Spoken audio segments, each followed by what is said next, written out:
170కి 160 కొట్టాలన్న మొదటి రోజు నుంచి చెప్పింది శ్రీ నారా చంద్రబాబు నాయుడు గారు చెప్పారు. మనం అనుకుంటున్నాం, చేస్తున్నాం.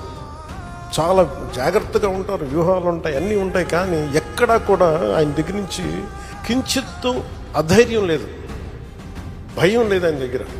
అంటే ఆయనకున్న అపారమైన అనుభవం నేను ప్రత్యక్షంగా చూశాను, జాతీయ స్థాయిలో చూశాను, ఆయన రాజమండ్రిలో ఉన్నప్పుడు చూశాను.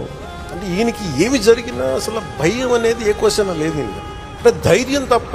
నాకు చాలా చాలా ఆనందం వేసింది. అంటే ఒక వ్యక్తి ఎన్ని ఒడిదుడుకులు ఎదుర్కొన్నా, నిస్సత్వంతో అయిపోయినా, కుటుంబ సభ్యుల్ని కించపరిచినా, ఎన్ని రకాలుగా ఆయన్ని అవమానాలకు గురి చేసిన, క్యాబినెట్లో తీసుకున్న నిర్ణయాలకి ఆయన్ని బలి చేసి ఆయన లోపల పెట్టి, ఎవరో అధికారులు చేసిన దానికి దానిపైన చిలువలు పలువులు కల్పించి ఆయన్ని పెట్టి ఆయన ఇబ్బంది పెడితే, ఆ రోజు నేను కలిసినప్పుడు అనిపించింది అసలు ఆయన గుండెల్లో చెక్కు చెదర